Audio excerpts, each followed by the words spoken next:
Welcome back, guys. Thanks for tuning in to the Talk 20s podcast, the podcast that helps you navigate your 20s with a lot of truth and laughter. Our special guest in the studio today is the one and only Chezablonde. You might know Cheza for her hilarious TikToks, keeping it truly real as always. And this podcast episode is no different, as Cheza talks openly about her transition, dating life, and more. Before we dive in, please don't forget to hit that subscribe or follow button. The more of you that do, the bigger the guests we can bring onto the podcast. Now let's get on with the show. In order to keep bringing you guys tons of free content, we work with brand partners who you'll hear from in this episode, including an advertisement from Zopa Bank. Cheza. Hello, Gaby. It's amazing to have you here. Thank you so much for having me. I love the new set. We love the new set. We've made some little tweaks, guys. If you're an OG watcher of the podcast, you'll know the set looks different. It's beautiful. Stunning. Got a new table, finally. I've wanted a new table for ages. I love tables that go in on each other like that. Yeah, it's so cute. Every time I say something like that, sounds wrong. But I do love a good table. I know, like and it's like they've got the different heights and everything. Mm-hmm. Yeah. If you're listening on Spotify and you're not watching, then you need to move to YouTube and watch us, because then you can see what our set looks like rather than just imagine it. And you can see our beautiful faces as well. Which is the main thing. The main Who attraction. Who would want to look at you every day, Gaby? Oh, thanks, Cheza. I'm blushing. Oh my God. Right, I'm not wrong.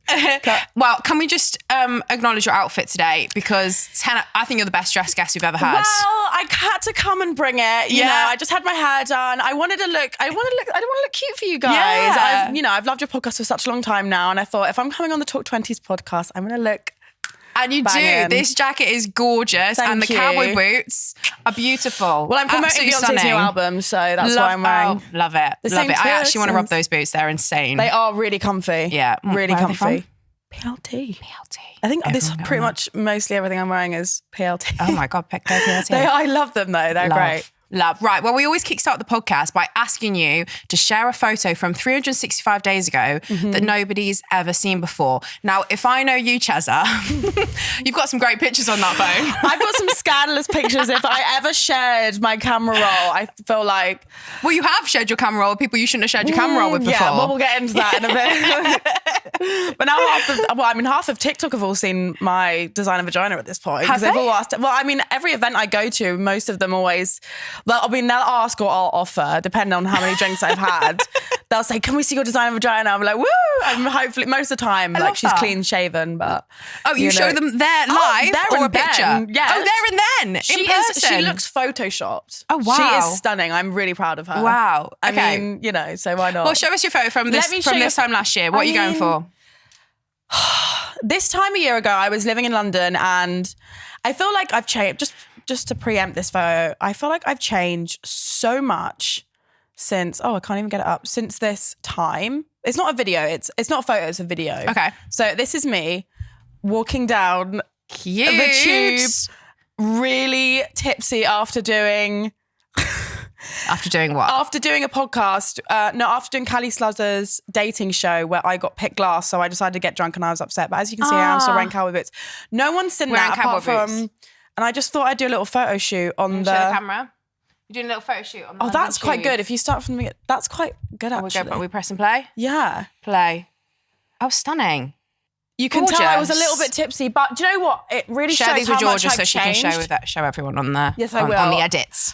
It really, for me, it really shows how much I've changed, because this time last year I was definitely a little bit reckless, definitely going out a bit too much.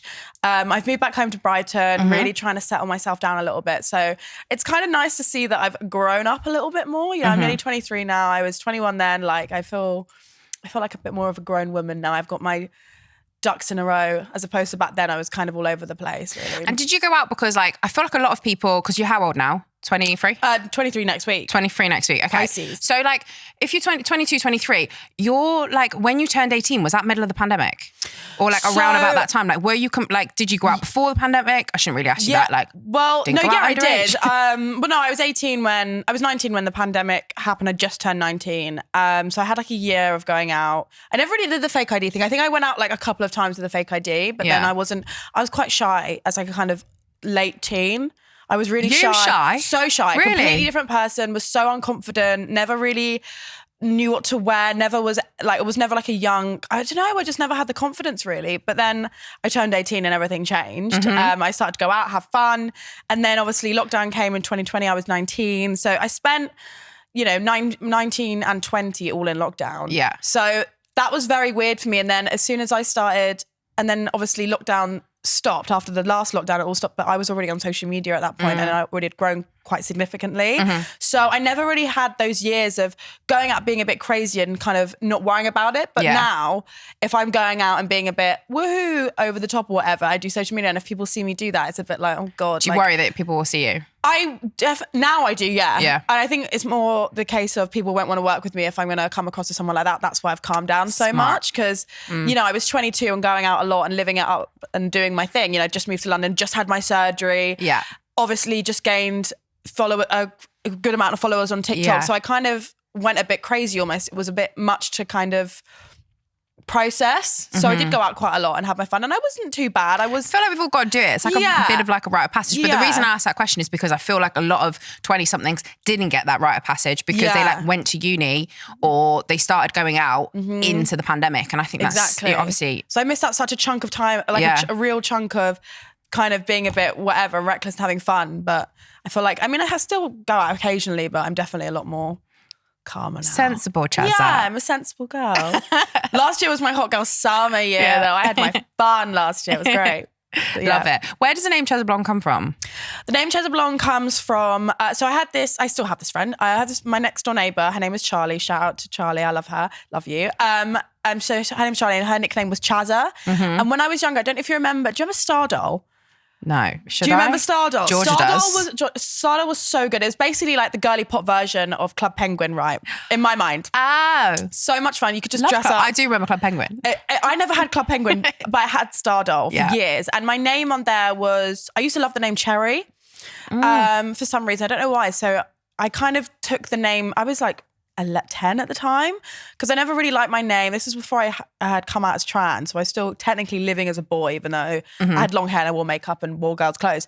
I just loved the name Cherry, so it was like my alter ego. And then I took Cheza Charlie's nickname was Cheza, and I took Cheza and Cherry and created Cheza. And I was blonde, so Chezablonde. It's not the best story, but it's a little story. like wholesome where I kind of came from in a way. And then it just stuck with me. Like, it was my name on Snapchat or something like that. So I think and then like the boys in school used to call me Cheza, which I absolutely loved, because the boys didn't really pay me any attention, but they would if they called me Chez. They'd be like, oh, Chez, are you all right, babe? And I'd be like, oh my God, yeah. Like, I used to love it. I used to lap that shit up so much. So, and I just kept the name Chezablonde. Oh, I love it. I love it. I think it's a cool name. Thanks. Even if I love the story behind it as well. I think we've all got those names that we used to like call ourselves like back in the day and stuff like that. And sometimes they stick, and it's great. Love it. It's such a random name though, because it has no association with my name, Rhys.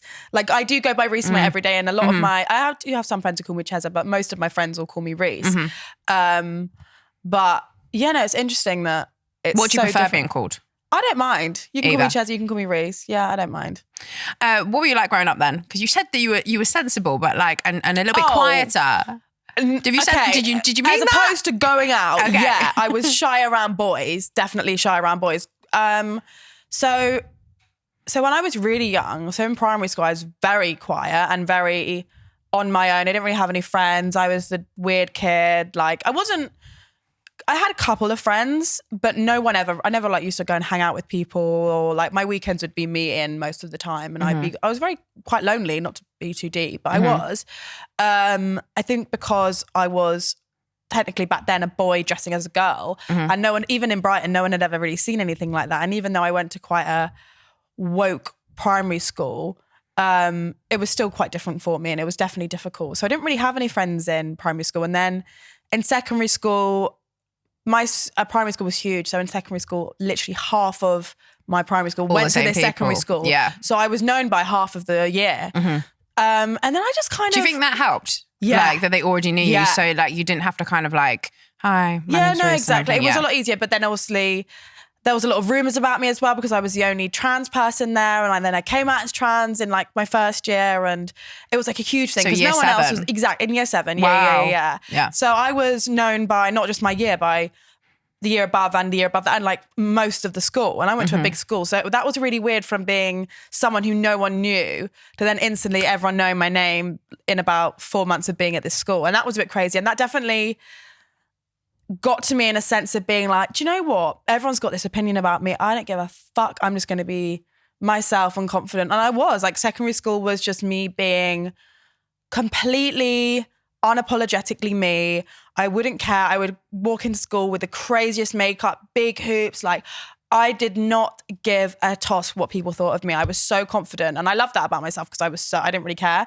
It definitely got me into trouble. I was definitely naughty at school. I got kicked out and secluded and excluded all the time. I was not well behaved at all. I wasn't too bad academically. I did fine. I was really naughty though in secondary school, and chilled out a lot afterwards, but a terror. Were you one of those people that the teacher walked up with like a makeup wipe and was like, take that off, please? Yeah, take your hoops every single day. The teacher would come up to me and my best friend in Vegas and say, give us your hoops. Every day we'd have to go and collect our hoops at the deputy head's office or whatever. I got kicked out 4 times for bad behaviour. I used to set up the fire alarms in school. I was so naughty. Like, if anything didn't go my way, I'd be like, that's it, the whole fucking school's gonna know about it. We're super proud that this podcast is brought to you in partnership with our headline sponsors, Zopa Bank, who are one of the UK's leading digital banks. If you've not heard about Zopa before, they're all about fair, simple, and easy to use financial products. My personal favourite is their Zopa Smart Saver, where you can create personalised pots for your different savings goals. To check them out for yourself, head to your app store and search Zopa, that's ZOPA, and start saving from £1. The interest is payable monthly and is subject to variation. Back to the show. At what age then did you know you were trans? Was it like the whole time growing up, or was there like a specific moment that you go, yeah? Yeah, there definitely was a specific moment. So in my primary school, there was this LGBT support group who came in, and there's about 5 of them, and one of them was a trans girl or trans woman, and she came in and kind of explained her story. And because I always knew I was different, I still was dressing feminine, like, or like unisex back then, or whatever we called it. And yeah, no, I always knew I was different 100%, but I never really admitted to myself that I wanted to be a girl or like change into a girl. But then these people came in, and this woman spoke about her experience. And then I remember coming home that night and speaking to my parents. And I said to my mum, I think I want to be a girl. I think I'm trans. And she just looked at me and was like, yeah, I'm aware. I know that. That's fine. But my parents were great about everything. They were really cool. So, but that's when I knew, when I was about 10 or 11.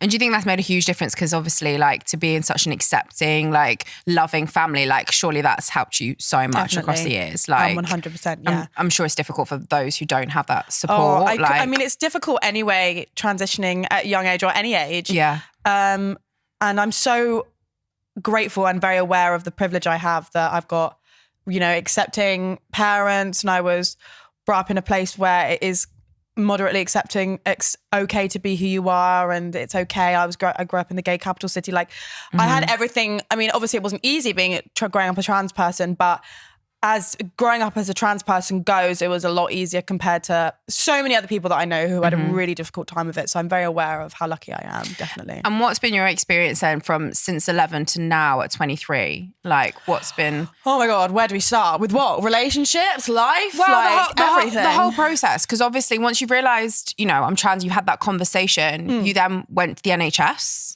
Yeah, so it was a long, long process, like it is for everyone that goes through. I mean, especially now that if you go through the NHS. So I think we started off going to the GP, who then recommended me to CAMS, who then recommended me to the Tavistock Centre, which is where I first went to the Tavistock when I was 12.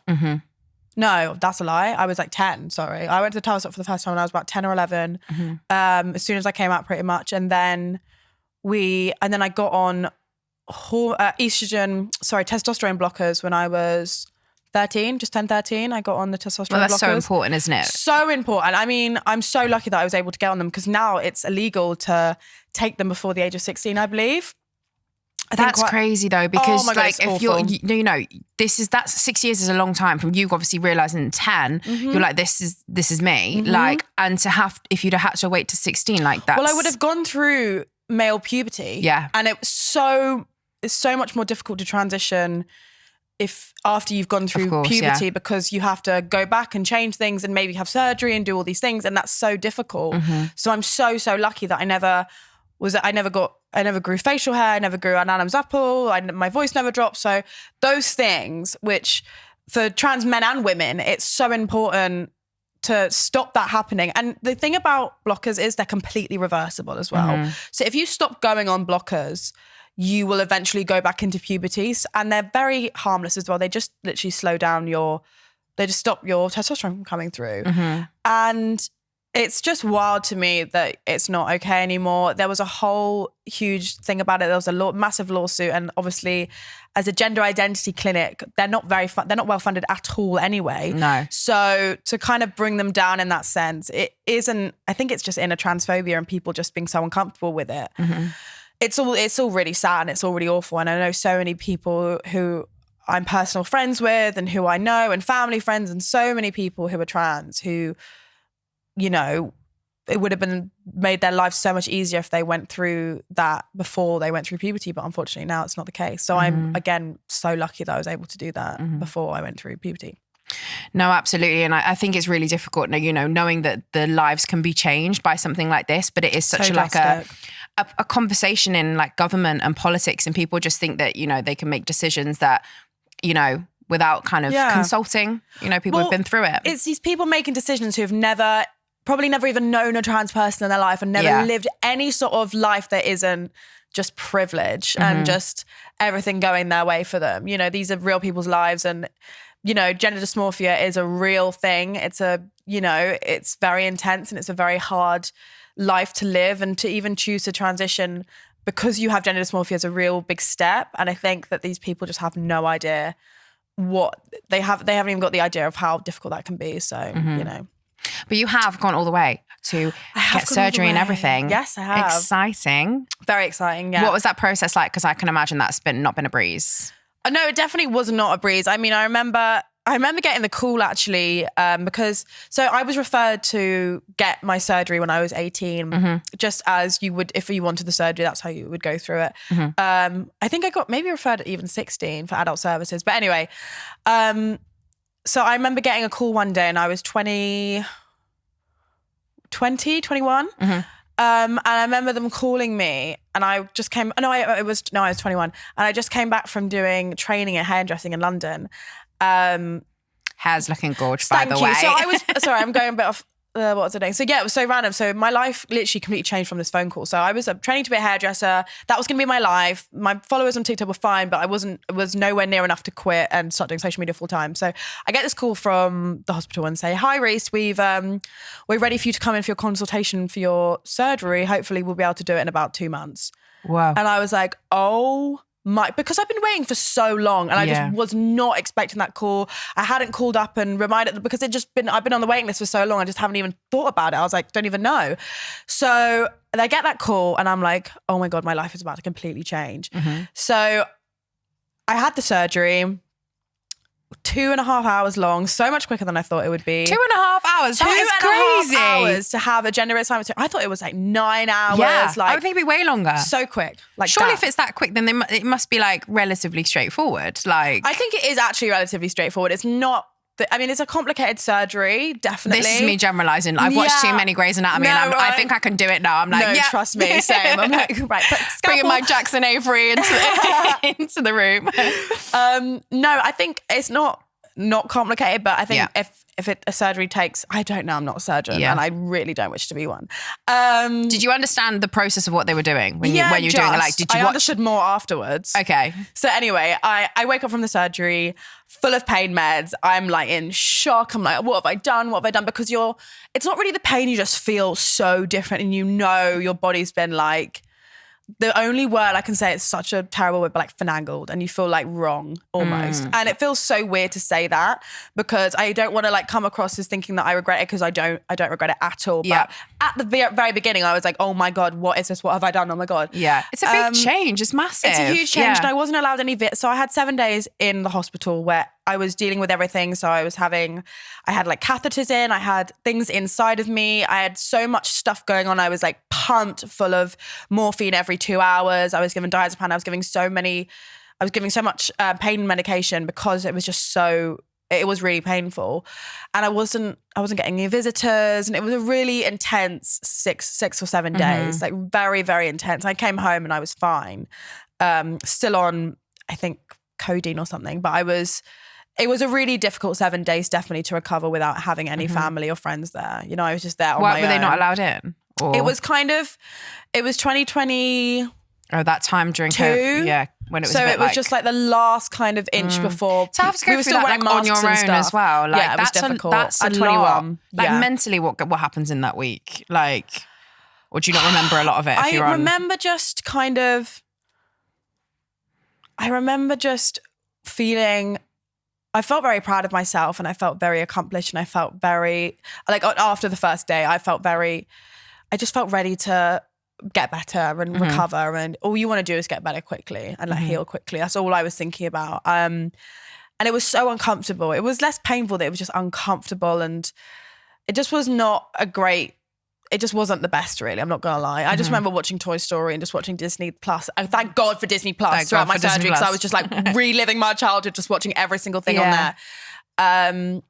It was intense. It was a really difficult time for me, and I was so lucky that I've got amazing friends and amazing family who I was calling up, and they came around to visit me afterwards when I was back home, and that was amazing. And I don't think I'd been able to do that without them, especially, you know, I was living at home. Well, I'm still living at home, but I was living at home at the time, and I came back home to my family home, and my parents was there. My sister was there, and they all really looked after me and like brought me food and just made sure I was okay. And I feel like if you don't have, I can't imagine how difficult it would be without supportive family or friends around you. Like doing that on your own. I did it for 7 days.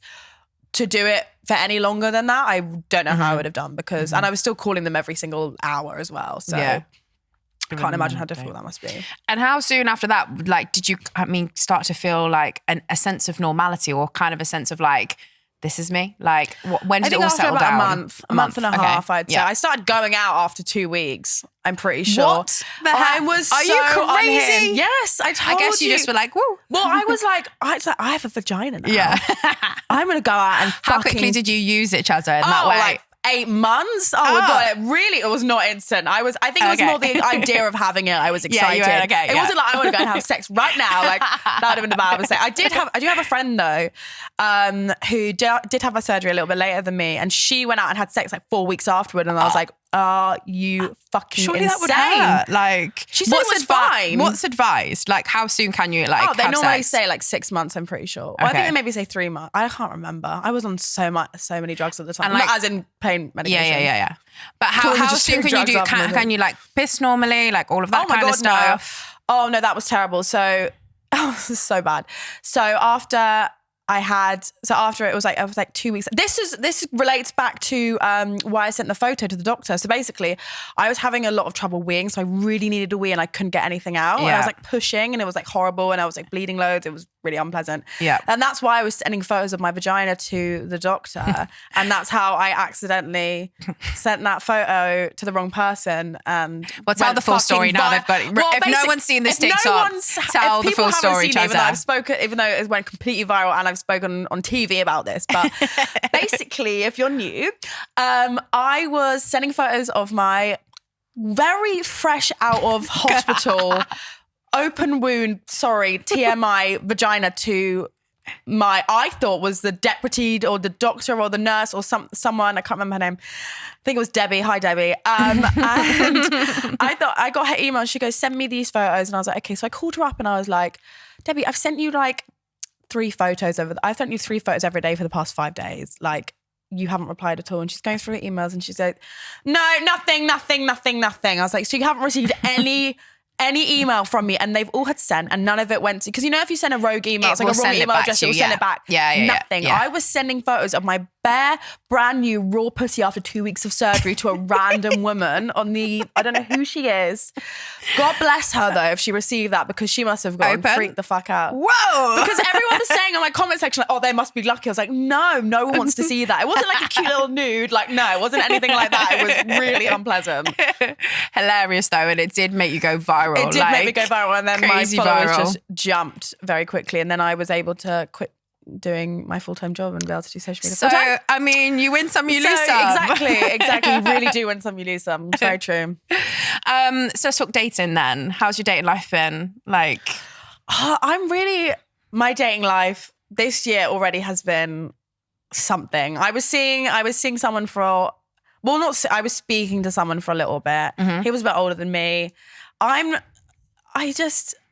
find it really, I get bored very quickly. I've said this a few times. And for me, I need someone who like matches my energy and gives off the same kind of vibe as me, because I think that, I don't know, I haven't really found anyone special. I don't think I found anyone that's really for me, and I'm not going to get into a relationship with someone unless I'm like 100% in it, because I could have a boyfriend if I wanted a boyfriend, because I've had guys who I've kind of been like, oh, maybe, like you could, but I don't feel anything. And I'm very much a believer in, if I see something with someone, I'm going to get it straight away and be like, okay, you're the person for me.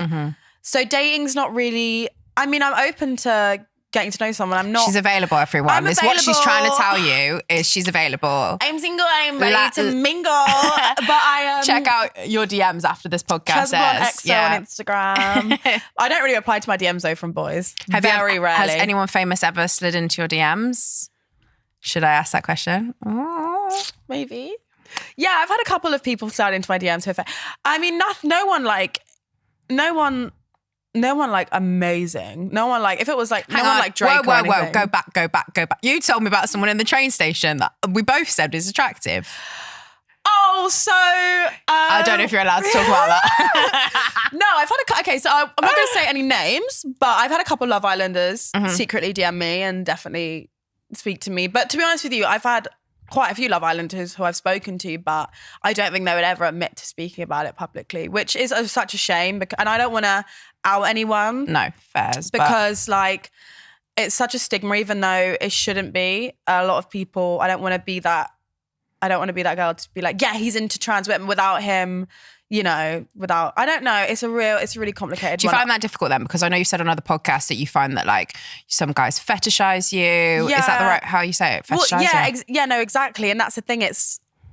And having a trans fetish for a lot of straight men is a very humiliating thing and embarrassing, which is, that's a real thing that's another thing with dating for me. It's a bit of a head fuck. I don't know whether they like me or they just want to sleep with me and then chuck me. And that's why I'm quite careful. I mean, this time last year I was like having fun and doing my thing, but now I'm a little bit more aware of how men work. Right, and I understand them a little bit more now. So I'm very careful with, if I sleep with anyone, I'm doing it because I want to do it. I'm not doing it because I fancy someone, and because I've done it before, and we've all done it when we sleep with someone who thinks really like us and then they get rid of them the next day, and that's really shit when that happens. But for me, especially because I'm trans, that's also the worst feeling in the world. It's the you worst just feeling feel in the like world. shit. But then because I'm trans as well, it's like, oh, so not only are you just chucking me, you're also embarrassed to be with me as well. So I'm very careful with, and I am careful with who I like say. I can say it in like private, but publicly I am really careful with, because I have had guys who are in the public eye who have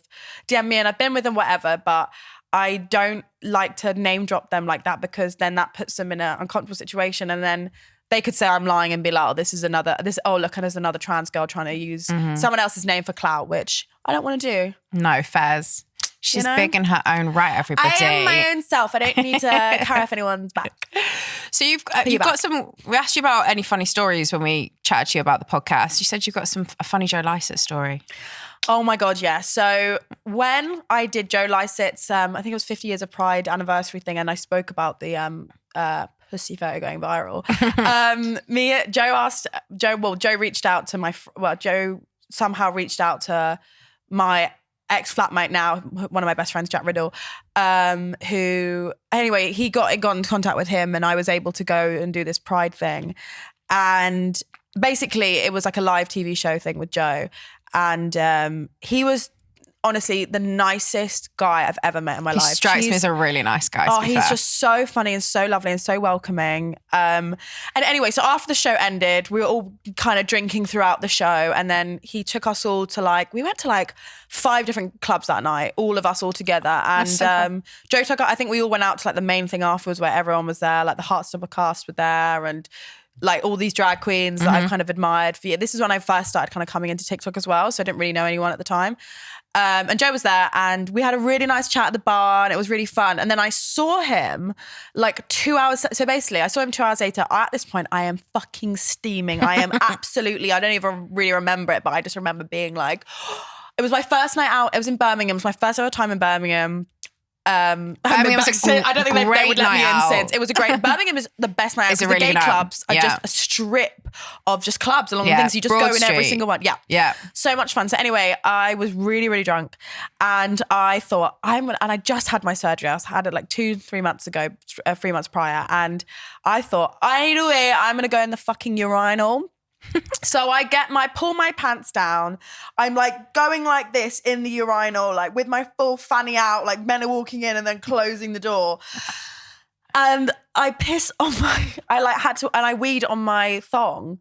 So I had to take my thong off. So I was going pantless the whole night in Birmingham. And then I had them in it's so disgusting. I'm so sorry. My management's going to kill me. I had my thong in my my hand and I just went up to Joe and I was like, God, I've got hair, like waving it around.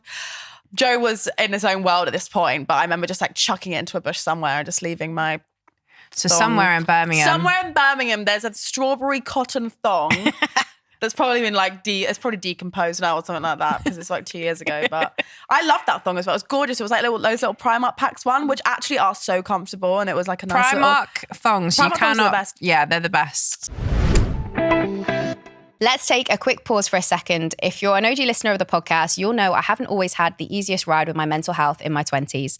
Our newest paid partner, BetterHelp, which gives you access to online therapists, is something that's helped me immensely. With BetterHelp, you can have your therapy sessions as a phone call, a video chat, or even via messaging if you prefer that, whatever is the most comfortable version of therapy for you. To get started, you fill out a questionnaire to help assess your specific needs, and then you'll get matched with a therapist, in most cases within 48 hours or less. You'll then be able to schedule therapy sessions at a time that's convenient for you. Click the link in the description or visit betterhelp.com/talk20s, and that link will also get you 10% off your first month too. Well, we always like to talk about our biggest adulting failures on the Talk 20s podcast. Cheza, have you got a big fail that has happened to you and you're like, shit, I should not have done that? Oh my God, so many things. I've definitely made a few mistakes, but I feel like every mistake I don't know, because the thing is with mistakes, I'm kind of glad I've made them because now I can mature and learn. Everyone and look always back says on them that. and say, I've done this and that was I've done really embarrassing things around people I shouldn't have, like been probably a bit too comfortable with people and kind of said the wrong thing and been a bit inappropriate and just been a bit of a Brighton girl loudmouth and been a bit silly and a bit too whatever at certain times. And I definitely regret embarrassing myself and maybe making others uncomfortable. Nothing crazy. It sounds like I've done something really bad. But if I've ever embarrassed myself or done anything stupid, I wouldn't say I regret that, but I was definitely very embarrassed afterwards. But now I've learned not to do that and be a little bit more aware of my surroundings. I think we all have a little moment where we like say too much and then we kind of learn very quickly like, no. Spoken before I thought many times. Yeah. So I feel like I'm learning not to do that as much now. Yeah. But I would say that's a bit of a regret. Also, all the men I've ever dated as well. I regret all of them. All of you. All of them. They're all, honestly, this Valentine's Day was fucking shocking. I swear to God, all the guys I'd like recently seen in the past year, all of them have girlfriends now. And I'm like, good luck to those girlfriends because they are dealing with some fucking special men. Let's just say that. Would you go back to any of them? No. Never? No. Not even one? She's thinking No. about it. No. I wouldn't. I don't go back. I have gone back in the past, but not after this amount of time. Not if they've had a girlfriend since me. Yeah. No, fair enough. Well, the other thing we like to talk about on the podcast is the fact that like, no matter who sits on that sofa, no one is the finished product. Nobody here, no one who's ever been on the podcast is the perfect person. And I think a lot of people look up to people. What do you mean? Well, I'm just saying, like, she's gorgeous, but we all have shit going on in our lives. We all have things that we're trying to get better at. We all have imperfections that we don't like to admit on social media. Like the whole point is we put things out on social media. We're like, everything is great. Everything is fantastic. But like social media, as we all know, is a complete highlight reel. Yeah. What we like to talk about in this part of the podcast is something that like you feel like you want to get better at, you want to improve, or something that you feel is like not quite going right in your life, because it's all about like being real and vulnerable. I'll be really honest. I think that I definitely would like to, I've been having therapy since I was really young, since I first started transitioning, even before when I was like 8, because I was fucking just not troubled, but just kind of quite an unhappy child, which is don't want to go too deep, but that's true. I mean, it's so important. So yeah, I think I haven't been to therapy in about 2 years. I'd definitely like to go back to therapy. I think that would be really good for me. Definitely would like to have a little bit more of a routine with myself. I think I can be a little bit lazy sometimes. I think I can procrastinate quite a lot, and I'd like to be a little bit more consistent. I've definitely gotten better than I was, but just about continue on doing that. Maybe like start doing a hobby as well. I used to like what draw. Hobby would you do? I used to do art a lot when I was younger. I used to love art. I used to paint. I used to draw all the time. I used to like play musical instruments as well. What musical instruments? Oh my God, you're going to die. I played the violin for 10 years. I played the violin for 10 You can play the violin? Well, I haven't picked up a violin in about 10 years. Well, no. Do you think you could? No, in about 7 years. Do you think you could? If we had a violin in the studio. GDAE, yeah. Could play something. I played the violin. And Did you? My best friend Sinead, she was actually in the year below me. But we both did violin, and the teacher, Miss Hill, if you're listening, she was the worst person in the whole wide world. Like oh my God. It made me not Violin want to teachers do. are They are horrible. They are because they Horrible. were around when the first violin was created, so they're old and they're a little bit terrifying. They've been around since I just said that. I was like, they have. There's not a young. I've never had a young violin. Not that there's anything wrong with that. I mean, I wish I was like learn to play the piano. That's so cool, man. It's so nice, so much nicer. But like the violin. The violin. Well, my best friend, she's now my maid of honor, but when we were in primary school and we knew each other, she thought I absolutely hated her because she used to be the person to come and say, it's your turn for violin. And it wasn't her that I hated, it was the fact that I had to go to violin and I hated violin. So I'd be like in a right old mood. So she thought I hated her for like the whole of primary school, and then we became best friends in secondary school. So violin actually kind of sort of brought us together, but then also, it wasn't. It kind of, it worked out in the end, but I couldn't tell you how to play a violin. You're probably way more skilled I haven't than that. picked up a violin since I was 12, but I mean, I think I would be fine. I think I would be better. But I guess when you learn it from such a young age, I started playing the violin when I was 4. So I come from a very musical family. So they were like, you need to play an instrument. I know. We're one of them. It's not about academia. It's like you need to play an instrument, or you need to have like, I used to paint. I used to go to dance every week, and I used to play the violin. And I stopped doing all of that when I went to secondary school. Have you got any other hidden talents that you can share us on the podcast? Yeah, I just can't talk about it on the podcast. No, you did actually. You did did a sneaky Scouse accent when you saw me earlier. I am incredible at any accent. Yeah, that was good. Like, fucking hell, mate. It's quite good. Was that right, mate? George, was that good? What do you think, George? Right? Wait, hold on, I can do Hannah from. You just said to Lou. Wait, hold on. You just said to Lou, and now we went to Magaluf and did fucking nothing. Love Hannah. Geordie, like a little bit Geordie. Geordie, right, babe. I like 9. Georgia gave that a 9 as our resident Scouser. That's my Welsh is the quite best good. one. Go and do your Welsh. My Welsh is proper good. My Welsh is proper spot on because my father's Welshie. Yeah. You actually sound like Nessa from Gavin and Stacey. All right, Bryn. All right, Ness. I love that. Oh, Dave. I'm not going to lie. Nessa's in the building. I love her. I love Rhys Jones. Right, so give me a line to do and I'll say it. What's the line? G.